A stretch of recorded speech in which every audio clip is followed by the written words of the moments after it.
I remember the day I moved into my first apartment, like it was yesterday. I felt like I was old enough to start my own life. I had just turned 26, and it seemed like the right time to leave the family home and make a place of my own. Up until then, I had lived with my parents in a house just outside the city.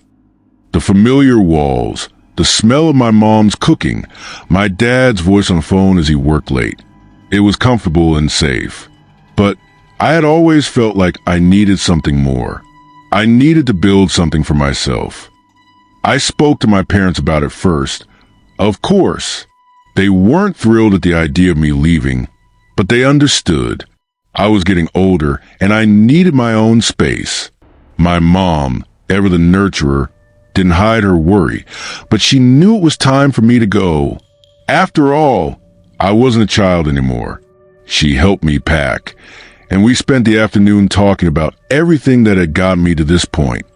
My dad, practical as always, wished me well and said, "It's your turn to build something now." It was the same with my best friend.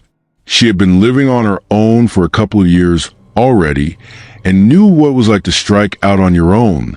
She helped me with the search for a place, scouring listings with me, always giving me practical advice.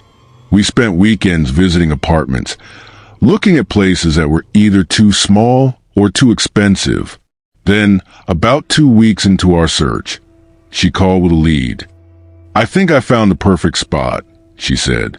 "It's in a quiet part of town, close to everything you'll need, but tucked away enough to feel like you have your own space. I think you'll like it." She was right. A small apartment in Florida. It was perfect, quiet, cozy, and just far enough from the hustle and bustle to feel peaceful. I moved in within the week, excited for my fresh start. The apartment was a small one-bedroom unit, but it was everything I needed. I was finally on my own, free to live my life the way I wanted. The apartment was perfect. Not too big, not too small. A quiet space with everything I needed. I had just settled in and felt like it was a fresh start. I'd been living here for about a month when the first strange thing happened. At first, everything was normal. I worked as a graphic designer and did affiliate marketing from home, which gave me the flexibility to work whenever I wanted. I cooked my meals, spent time browsing through the local shops, and wandered around the neighborhood. I felt independent. I felt like I was finally building my own life. But then, things started to change. Little things at first. The kind of things you tell yourself aren't a big deal. A strange noise in the middle of the night. The water running in the bathroom when no one had touched the tap. Nothing that would make you want to leave, but just enough to make you feel like you're not quite alone. It was late, about 2:30 a.m., when I first noticed it.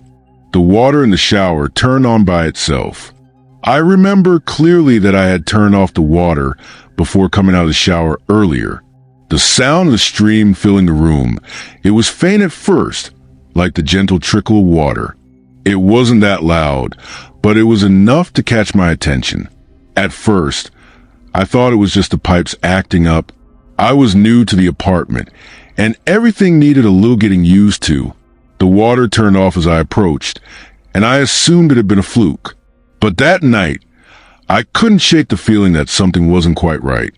I lay awake for hours, hearing the faint hum of the shower, even though I knew it was off.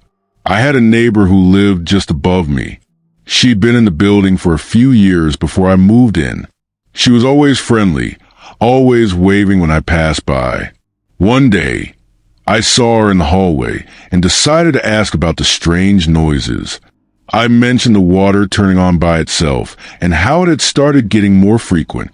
She looked at me, almost surprised, and said, "Oh, I think it's just the pipes. The building's old, you know? The apartment was vacant for a long time before you moved in. It probably just needs a plumber to fix it up." I nodded, thinking maybe it was something simple. I didn't think to ask more, but the way she said it, it didn't sit right with me. I started wondering what had really happened to the apartment before I moved in. Why had it been empty for so long? The next day, I decided I needed to talk to the landlord. I couldn't ignore it anymore. I told him about the water running, the strange occurrences in the apartment. I felt embarrassed, to be honest. Maybe he would think I was overreacting. I didn't know what to expect. But when I mentioned it, he didn't laugh. He didn't dismiss me.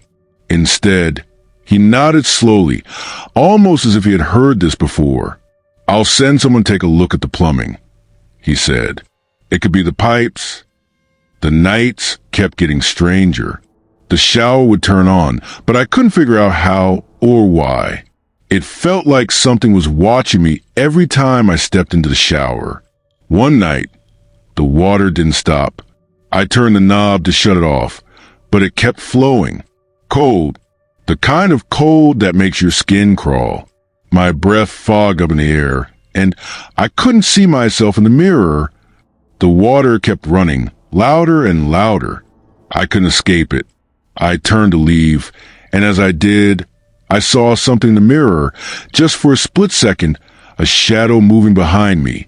I blinked once, and it was gone. That night, I couldn't sleep. I felt scared, looking at any part of the room. After some time, the water ran again. But this time, I stood there, watching it. I didn't want to look at the mirror. I knew something was wrong. I felt something in the air, like an electrical charge, buzzing just beneath my skin. I turned to the shower, half expecting to see a figure behind the curtain. But there was nothing. The mirror, though, it fogged up again, and I could hear the faint whispering of words. But I couldn't make them out. The water stopped, and I stood there, frozen. Something was in the apartment with me, and it had been there all along. I couldn't stay in that apartment anymore. It felt wrong, like something was staring, waiting. I packed some of my things and left the next day. I couldn't even bring myself to look back at it. Not even once. I went straight to my friend's house, desperate for some peace. I've been staying there for 3 months now, without once stepping foot back in the apartment. It's funny how quickly the things we think we can handle start to unravel. Every night, I sleep better, but there's a part of me that's still feeling like I'm not truly safe. I haven't gone back, and I'm not sure I ever will.